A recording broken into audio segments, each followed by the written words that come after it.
Hello, darling. Oh, well, hello. How are you? I'm really, really, really good. How do I look? You look stunning. Thank you so much Stunning. indeed. I feel like I've got the look that Bette Lynch had a fight with Sharon Osbourne. You know what I mean? Love it. Yep. Just love it. Glitter, glitter, glitter. Twinkle, twinkle, twinkle.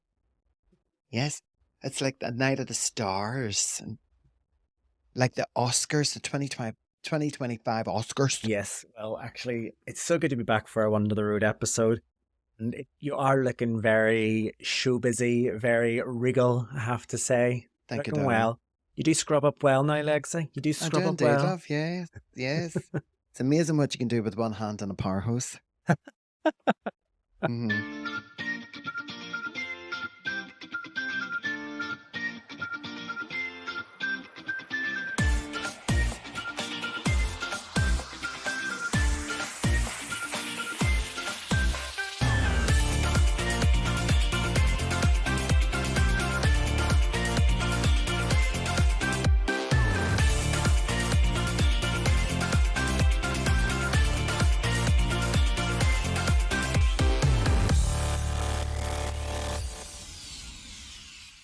But actually, as this is one for the road, you know that I do like to have a wee bit of a chinwag on this episode. Actually, Yes. the Oscars, I did want to catch up with you on. Did you see any of the coverage? Have you read any of the news about it? I seen some. And do you know, I don't know if I can say this or not. Robert De Niro, Oh, right. when he stepped out on stage Okay. and he said, I just want to say this once. Beep, Trump. He seems to be definitely, Trump I'm referring to, he seems to be getting a lot of flack at the moment. I know, but the other thing is, I mean, obviously, he got a standing ovation. Well, he did, and actually I think there was quite a lot of that throughout the night. Yeah. The host, Conan O'Brien, I don't know if you've seen his opening monologue, but Conan is kind of like a late night talk show host. Okay. It's kind of like an American Graham Norton, shall we say. Mhm.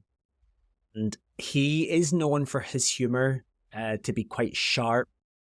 And he basically made a joke about Donald Trump in particular, and Americans, basically. Mhm. Where he sort of said, you know that Honora's having a good night. So Honora is a movie that stars the actress Mikey Madison as Honora McKeeva. And she Yes. basically plays a young stripper who impulsively marries the son of a Russian oligarch.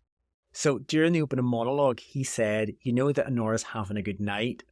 Yeah, that's great news, great news. Two wins already.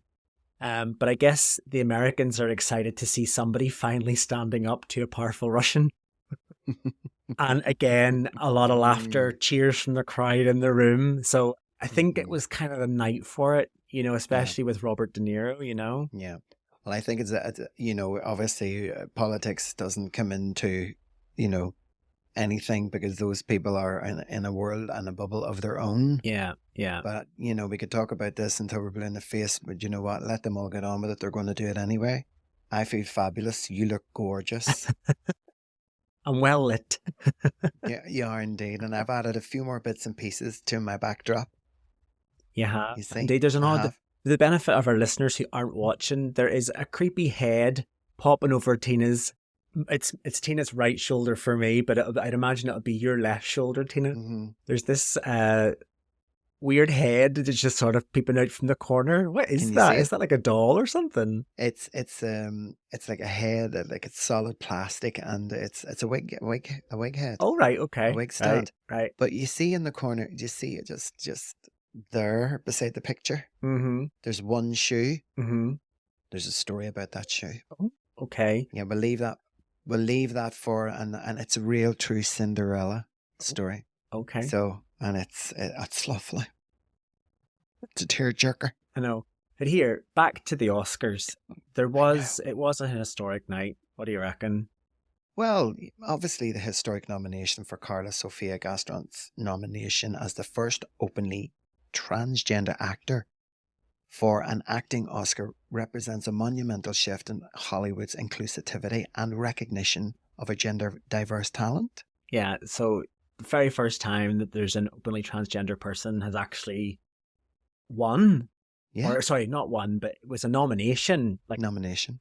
it's pretty huge. This is kind of like the year of firsts, isn't it? First of all, we had the sort of the Grammys and that diversity that was displayed there, and here we are now with an Oscar nomination, not a win, but a nomination. I suppose it's a move in the right direction. Yeah.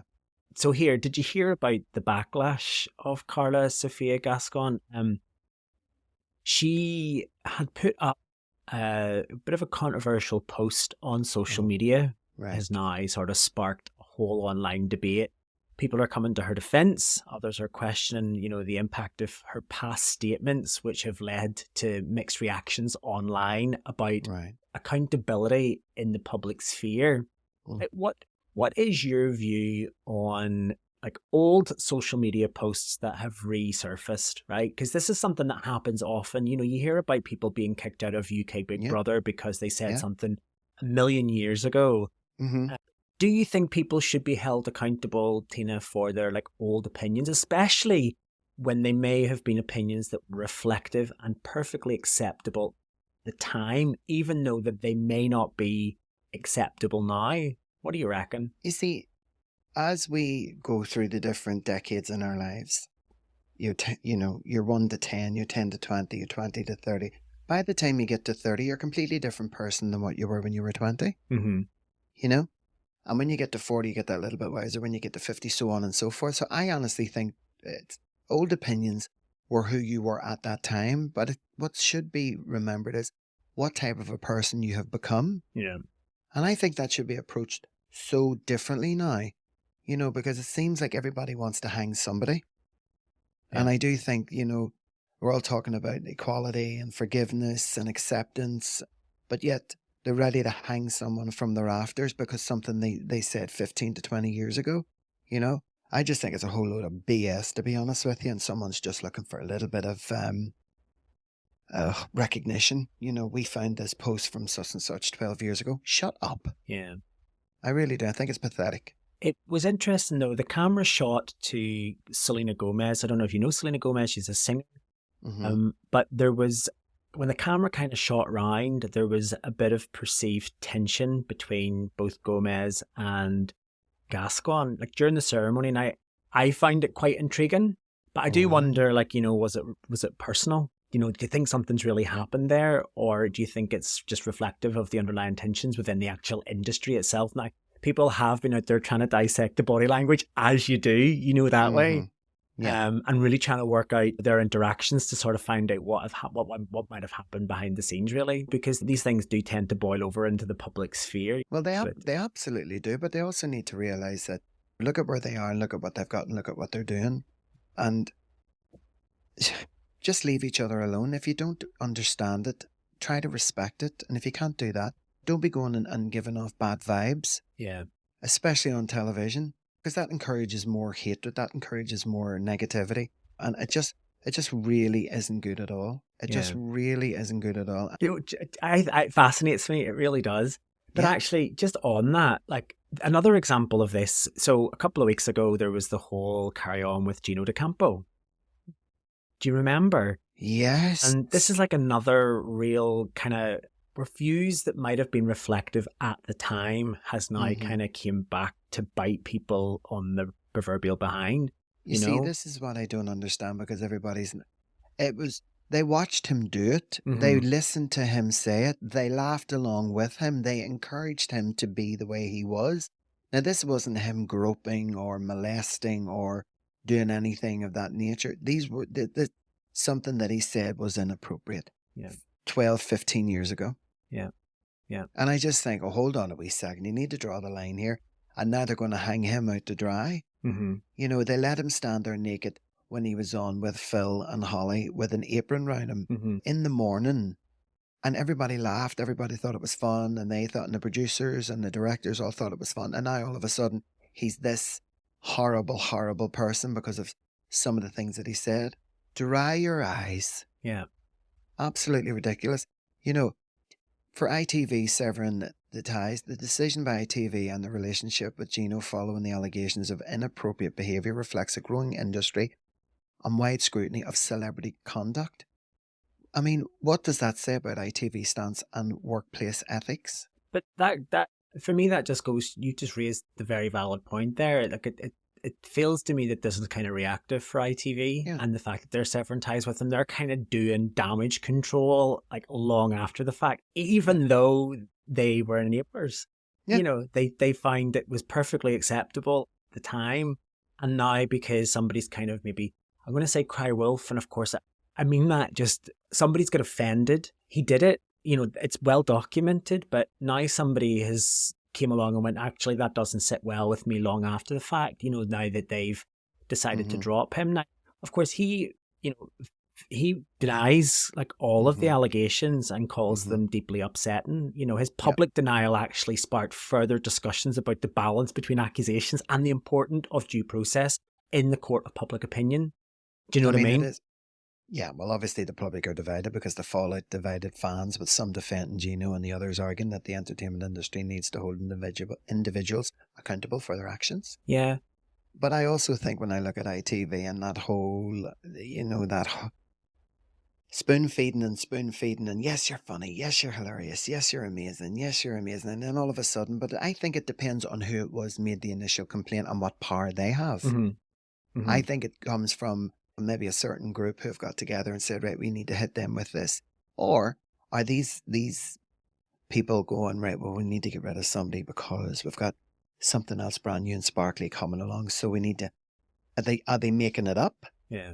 Just to get rid of him? Are they accusing us of something that actually isn't really true? Because I just think it's very cold, dark, grey and completely unnecessary. Yeah. But it's a funny thing, right? Like, public opinion in particular, isn't it interesting how public opinion shifts? Like when people who were, by definition, national treasures or beloved figures, within the sort of the public sphere, whenever they start to face allegations, they literally get dropped like a hot potato. Like this idea of guilty, you're guilty until proven innocent, rather than innocent until proven guilty, sort of comes into force, doesn't it? Or that whole there's no smoke without fire, so it must be true. Yeah. And one of this happened many, many years ago to one of ITV's top presenters, and it was an allegation against Matthew Kelly. Right, okay. Matthew Kelly, he was... you bet, wasn't he? And Stars in Their Eyes. And he done Stars in Their Eyes, and it was a young boy made these allegations against him. Goodness, right, okay. And they were completely false. Wow. Now, this is way before all of this started. This is go back a good 15 years ago. And completely false. And Frank Skinner? Yes. Frank Skinner had a talk show. Frank Skinner ripped him to pieces. So fast forward about 10, 12 years later, and Matthew Kelly got the all clear, and he suffered greatly with his mental health. Never really worked again. Frank Skinner invited him onto his show. This is actually on. You can look this up and you can see it. So Matthew Kelly comes out and he sits down in the seat, and Frank Skinner starts talking and interviewing him. And Matthew Kelly just turned to him and said, "You were supposed to be my friend." And everybody just went quiet. He said, "You were the one that hurt me the most. Because I don't even blame that young boy for making up those allegations because they were found to be completely false." And then Frank Skinner tried to make a joke out of it. Yeah. And nobody laughed. He said, you helped to destroy my life. Those allegations were not true. You were one of my best friends. And you turned your back on me. I cried and I left you voicemails and you completely ignored me. And Frank Skinner was sat there completely red-faced. And you could actually feel it like in the coming through the TV. And he said, and he kept saying to him, "Why did you do that to me when you knew it wasn't true?" So when I think of that story, and if you look that up online, it's true. And Frank Skinner just ended up having to sit there with a big red face and thinking, he said, well, it was just a joke. And he said, well, it wasn't a joke. He said, my life was destroyed and you helped it. Yeah. You aided it. And this is what I mean, going back to like when you look at such a big industry and the impact that it has, it is absolutely, it can be disastrous. But it's trial by media, right? And, absolutely. And I think one of the things which obviously we need to think about victims here, because sometimes in these things there are real victims. And I think I think from what I've understood about this particular case is that the police find insufficient evidence to charge Matthew Kelly. But the public nature of these types of investigations does lead to trial by media, does have like an impact on both the reputation of the accused and the accusers. And I guess it can also then deter, real victims from pursuing justice, especially whenever they perceive this idea that it might not actually lead to a conviction or could result in a personal backlash. I think the Gino thing is interesting, because it brings up broader conversation about the culture of accountability in the entertainment industry and beyond, and especially, how workplaces and the celebrity conduct within those particular workplaces are being reevaluated. And all this was all kind of done, if you think about it, in the wake of, if you remember, the Me Too movement years ago. Yes. And similar movements like them as well, but it is interesting. I find that whole thing, just the sort of the take on it from ITV was a bit of damage control rather than actually, thinking about the long term or the profound impact it might have on people in the future, Absolutely. But I totally agree.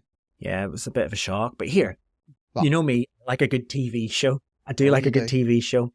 And I found my new favourite. I've already binged it.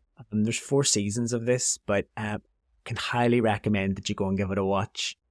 It's a series called Big Boys. I've seen bits of it now. I haven't seen it all. It's really good. It is really good. Now, basically, the general premise of the show is that it follows this character, Jack. So when it starts, Jack is grieving the loss of his father. And he goes to university for the first time, and he bumps into this guy called Danny. Now, Danny is your classic, lad, shall we say? But as the seasons sort of go on, it offers like a unique window into, the characters navigating student life through love, loss, and self-discovery. Oh. Now, basically, as I said, it navigates around these 2 characters, Jack and Danny, but there are other characters in it, But the guy Jack is played by Dylan Llewellyn. Now, Dylan is most known for playing the wee English guy from Derry Girls. Derry Girls, yes. And then the other character, Danny, is played by an actor called John Poynton. Now, he's a comedy and a drama actor. I personally haven't seen him in anything before, so, he's not probably as well known to me. But it's actually based on a true story. Oh. And it touches on things like mental health, self-discovery, queer identity, dealing with grief, all wrapped kind of up in like a humorous kind of relatable package. Do you know what I mean? And it's finding the balance between comedy and drama. Anyway, I'm doing my usual thing. I'm gushing about it. It's been so well received. It's, and it's been received and praised because of the serious issues and then the way that it kind of deals with those issues. It doesn't gloss over, the kind of the mental health moments or grief. I can highly recommend it. Please go and watch it. And for our listeners and indeed our viewers, it's on Channel 4. You can watch it on 4+, and you can stream all episodes now. But highly recommended, Tina. It's a good watch. It's a really easy watch. Each of episodes only about 20 minutes long, but it's very funny and silly. And it's a bit gay. And it's a bit gay. But it's not like, the main character is gay, but... Yeah. There are straight actors and there's sort of straight storylines as well. It's not just all about being queer. No, it's not. It's a true life. It's based on a true story. Yeah. No, I get that. But I will when I get a day to myself. Because as a single mother, I don't even know where I find the time to bake my own bread, but I do. Your banana bread. My banana bread. But anyway, one other thing, I was reading the news this morning and I came across this article, right? Okay. Gen Z are not getting, they're not being portrayed as great at the moment. There was an article I read in the Telegraph, and the article was critiquing these Gen Z lawyers who basically need too much support despite their high salaries. So there's kind of this idea of, I know, of young lawyers, right? Don't even get me started on this. These young lawyers and these top firms are spending upwards of £180,000 a year on junior lawyers. Now, from my understanding, this is happening because there's such a demand at the moment, and demand is pretty much driving up salaries. It's so competitive. Mm-hmm. Do you know that way? Mm-hmm. But these law firms are hiring them, and then whenever they're being brought in, the Gen Z, according to this article, Gen Zers are having like a complete meltdown because they're being told that they're having to work more than 8 hours in a day, or they're having to work night shifts. You know, like as a junior lawyer, like even from the lawyer, you know, the legal programs and stuff that we watch, Mm-hmm. you always see them in the office until like 9-10 o'clock at night. Yeah. But there's also this idea that they're hesitant to answer things like the phone, the standard landline. If it's ringing, they don't want to pick it up because they don't really know how to socialize or to actually answer the call. Are you serious? Apparently. But it got me thinking, do you think that criticism in this kind of aspect is fair? Or do you think that it's just a misunderstanding of like what Gen Z have in terms of their values and needs? What do you reckon? I would be referred as Generation X. I'm Generation X because I grew up in the 80s. So Generation Z, the millennial, and you're a millennial. Yeah. So yeah, and I would think that this would be true, especially with young lawyers, because I think the Generation Z lawyers would be looking at the ones who have spent years grafting, and they did everything. They sharpened their pencils and they ran to the shop to get bread and milk and come back, and they done like loads of stuff they didn't even need to do. I think with Generation Z, you know, with the level of like, I can't do that. I'm sorry, but it's just too much pressure for me. Yeah. You know, I just think, yeah, it's probably true. You know, sorry, Generation Z out there, if you're really offended and I haven't got a clue what I'm talking about, but I'm 30 odd years in my business and look at me. And I didn't get it sitting on my ass complaining, and I did answer the phone, and I did 10 o'clock, 11 o'clock, 12 o'clock. I done 16-hour shifts in the Royal Victoria Hospital, and then I came out, and then I had 1 hour to get ready, and I was on stage within that hour. You know, and some of the stuff that you hear, like when you say that, if like the landline rang and they went, what am I supposed to do? Answer it? Oh God, no, I couldn't. Shut up. Yeah. Like, you know, it's crazy. What do you think? They're saying, like, I mean, yeah, no, I could well believe this, to be honest. You know, they're saying that they needed to give them like handholding, because of the effects of lockdown. Now, no harm to you. What? No harm to you, but we all went through lockdown together. That doesn't preclude me from, you know, it doesn't mean that I have to arrive to work late, leave early, avoid having feedback or answering a telephone. You know, if I'm being asked, you know, to attend a meeting, I'm going to attend. Exactly. But apparently they're blocking time out in their calendars and all to avoid having to do extra work. Or if they're attending like client meetings, they're sitting there like looking bored. Do you know that way?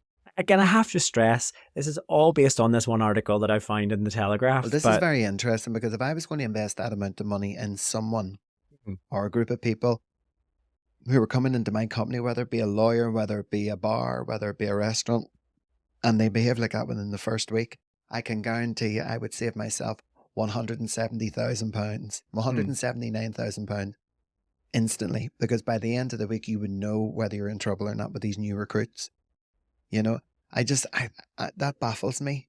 And it frustrates me as well, because of how that generation are so, I can't. But here's the flip side of the argument. So we could say, okay, they're coming across as less resilient, right? Oh, less? But what if they're actually more engaged and more in tuned with pushing for a work-life balance?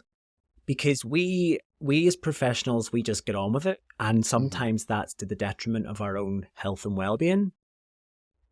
Perhaps maybe they are more in tune with that kind of health and well-being, because we're more open about mental health and awareness of mental health and how that impacts you. Do you think that perhaps maybe they're just more in tune with that, and therefore they're making more demands? And as we are looking back on, it never done us any harm, therefore it's just them being less resilient, when actually they probably aren't missing a trick. Do you know what I'm saying?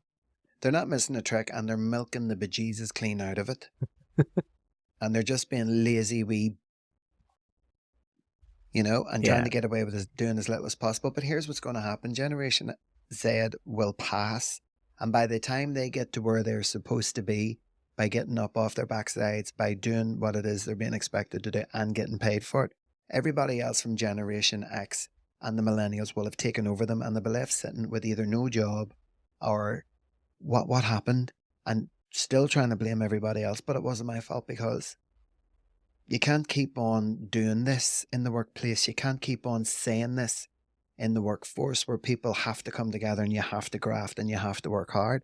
Okay, maybe you might have certain issues, you might have certain obstacles going on in your personal life that affect your working life, and your work will sit you down and say, what's going on? You tell us, we'll help you, and you help them.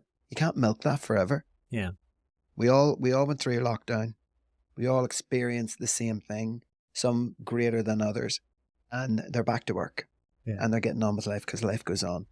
And if you're being paid that kind of salary, I would love to work for that company. And I would say, no, nothing about the law, but I tell you what, I'd give it a try. Give me a portion of that. Yeah.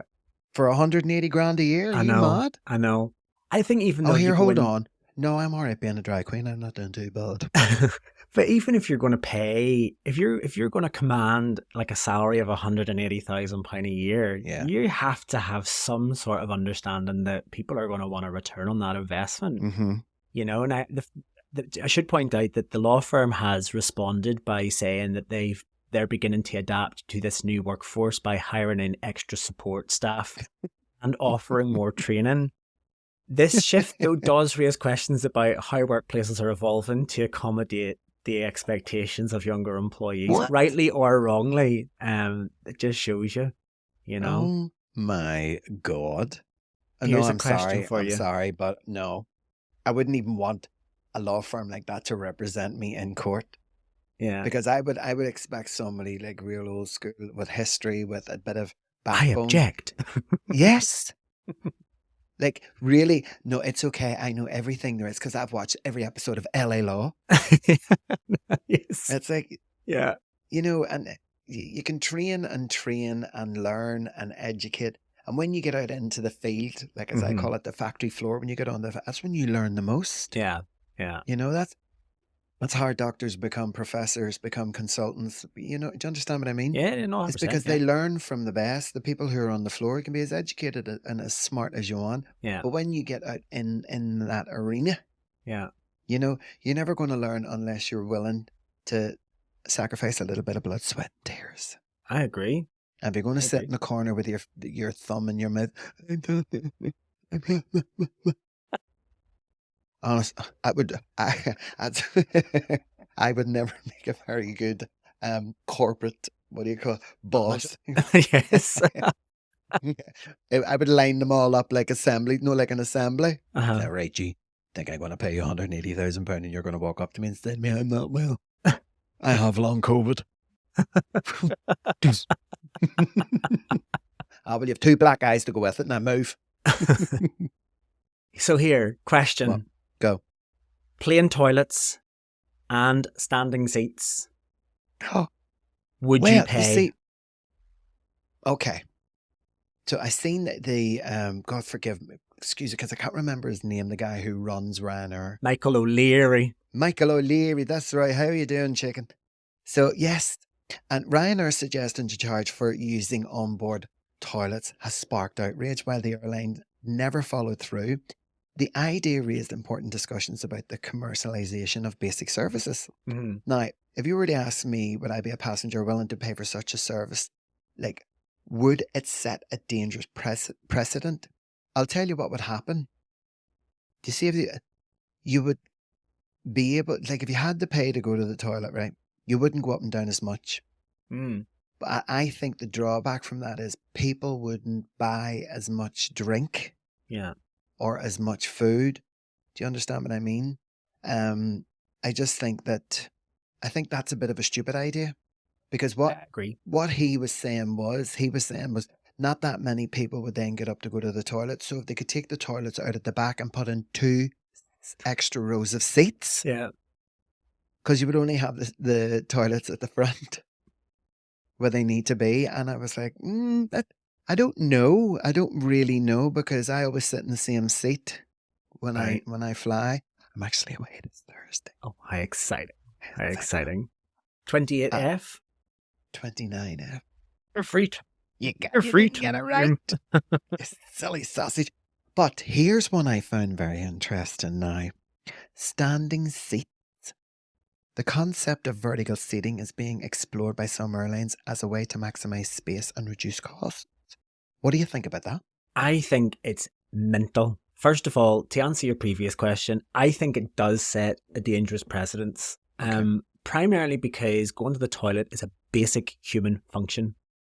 And if you're on an hour flight or a 2-hour flight, and for whatever reason you need to go to the toilet, I personally think that they're going to spend a lot more on having to bring people in to clean the plane. Because I think people will just go. They'll just go where they sit and leave it to the airline to clean it up. Really? Mm-hmm. Like, do you know what I mean? I think it would be a nightmare for the staff. Yeah. I need to go to the toilet. I've no change. Can I go to you? Yeah. How long is mental? You know, Yeah. how long can you stay in there for? Because then, if I was a paying customer and I wanted to go into the toilet and I wanted to bring someone with me because I felt unsafe or I wasn't feeling too good, I like it. And yes. you know what I mean? Yeah. And it's all of those things. Whereas you could go in there and sit for the duration of your flight, and because you've paid for that, they don't really have the right to tell you that you can't. Yeah. You can't do that now anyway, as you say. I mean, it's human bodily function that needs. You can't sit on a 4 or 5 hour flight and not use the bathroom at least twice. Yeah. Especially as you get a bit older, the bladder certainly doesn't. The cork in the bladder doesn't function the same as it used to when you were young. No, love. But no, I think I'm glad they never followed through with it. I think that's just madness. Genuinely. I think what they might do it on a trial run. For the planes like going to it's from Dublin to London and places like that, and maybe the 2 hour flights to Spain just to see what that would happen. But I think any longer than after 2 hours, I mean, I could hold in a wee for 2 hours. I could get on a plane, no problem, as long as I haven't had much to drink. Yeah. As in I have very good bladder control that way. But, Gran Canaria is 4.5 hours. You definitely need a wee. And the thing is, when you do your first one. Oh, that's it. Break the seal. That's it. The cork is off. Yeah. So give me, what do you think? I mean, I actually think I would pay if it was dirt cheap to stand on a plane to fly. This is weird because I mean, like, I personally, I'm Here's partially your vertical seat. Partially for this, but I'm mainly against it. If I'm sat for too long, I start to get it's like a real sort of like pain, like the back of my thighs. Mm-hmm. Like it just like pins and needles, and it becomes really uncomfortable. So I have to get up and stand. Right. So for people like me, this would probably go some way to alleviating that. Oh. But standing, I just find that weird. I don't think it's a good idea. I've seen some of the designs that the airlines are planning to use to try and implement this. I think it's just bonkers. And I mean, obviously, if you're standing up, the first thing you'd want to do is find something to do, because you can't stand there for that long and not have something to do. Where do you set your iPad, or where do you set your drinks? Yeah. Are you exempt from buying any alcohol or hot drinks on the plane? What would happen there? Does it become like a wee bar at the back of the plane? Do you know what I mean? Yeah. It's like, how does the safety equipment work? Where does the seatbelt go? Round your neck? Yeah. Do you know what I mean? Yeah. In that, there's obviously pros and cons, but I think I'd need to try it to determine whether it's actually whether it warrants the sort of the foregoing of comfort. Do you know that way? Yeah. I still think it's a bit crazy. I mean, they really are trying to just cram more and more people in. Well, obviously they are. Do you know what I mean? If they can't afford to, build bigger planes, to sit more people on them, I think there's your answer to that. Yeah, it really is. Let me ask you this, obviously. So, I know you love animals. I do. I love other people's animals. Because I can come in, I can give them cuddles and kisses and then hand them back. like Thumper. Like Thumper, yes. So, and tell me this now, obviously, because you work full time during the day and you're very busy, busy, busy, and Gary's exactly the same. Yeah. You know, if you had a pet, what's your favorite pet? Cat, dog, snake, rabbit? Probably a dog, I think. But A dog. I think part of the problem with dogs is that they require so much attention. I think because they require so much attention, it removes kind of all impromptu decisions that you would have to make. You know, you're finishing work, you go, oh, let's just go for a drink. Well, you can't. You have to put them at the front of every decision that you make. We're away on holiday in the summer for the guts of a month. Like, what would you do with it? What would you do with your dog? You know, I mean, we'd probably give it to family or somebody to look after, or board it in a kennel. But is that fair? Do you know what I'm saying? Well, it is, but you've made the wise decision as an animal lover, you and your lovely husband, Gary. But it just wouldn't be fair because you need to be at home. You need to have that routine where you are at home. You need to be, it's like having a baby in the house. It really is. It's like having a kid in the house, and that kid needs a lot of attention, a lot of loving, a lot of walking, a lot of feeding. And there's, and a lot of animals get spoiled. Like, what about your animal? What about Thumper? Would you say your Thumper is spoiled? Totally. But I love spoiling him, you see, because he gets the best of food. He's walked at least 3 to 4 times a day. And I actually enjoy spoiling him because it makes me feel good knowing that he is in the best of health and he's a happy dog and he's shaking his wee arse because he doesn't have a tail. He's a French bulldog. So it's just a big arse, just a big bottom. Do you know what I mean? And we have a really nice routine. So, but here, let me ask you this. This is from the outside. The question is like whether pets should sleep in bed with their owners has become a divisive topic. And does this act significantly a special bond, or has it gone too far with some pets becoming too dependent on human attention? What do you think? So you don't have a pet. And what I'm asking is because I have a pet and Thumper goes to bed with me every night and wakes up with me at 5:30 every morning. Am I taking it too far? Tell me I can take it. I personally probably wouldn't allow my pet to sleep on my bed, genuinely. But I guess it just depends on, you know, your pet and your pampering routine. If the dog casts, those kind of things. I think that it's very decisive. It wouldn't be my choice. That would be my answer on. Well, I mean, but I think to answer your question about does it signify a special bond? Absolutely. I mean, you've effectively substituted a human companion with a dog that shows you unconditional love and unwavering attention. You know, absolutely. Let me tell you this. So doesn't answer you back either. Modern pet owners are increasingly spending on luxury products like gourmet meals, designer outfits, and pet spas. Yeah. Do you think this is harmless indulgence, or does it raise questions about consumerism and how far people will go to pamper their pets? I think this raises so many questions about consumerism. Like, how did we get to pet spas? Like, do you know what I mean? Why would you spend a complete fortune on designer outfits?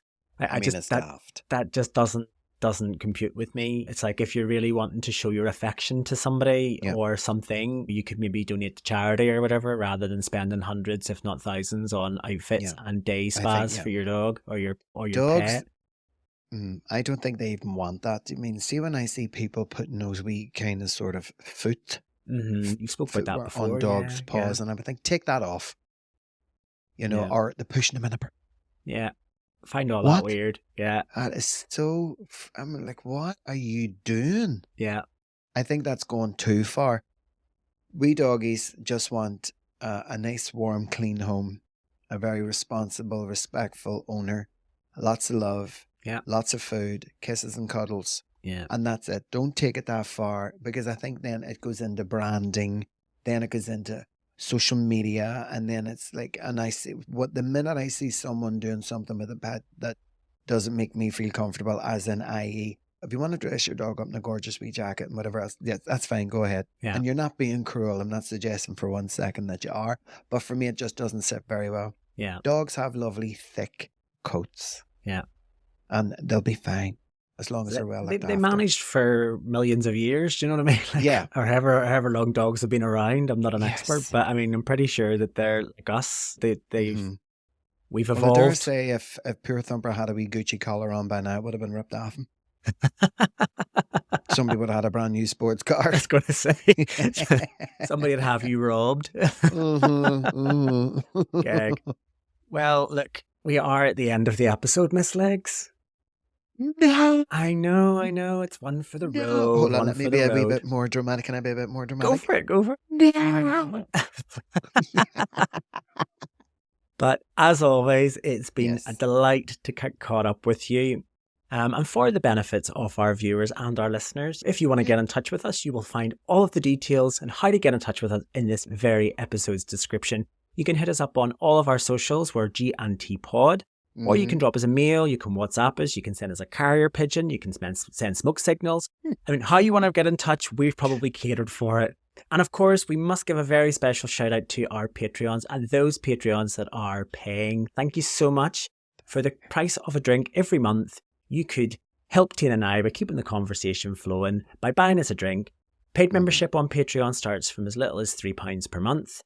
And if you're really feeling flush, that goes the whole way up to £6 per month. And you get special privileges like getting access to episodes early and our brand new Patreon exclusive extra podcast episode of The Lock-In.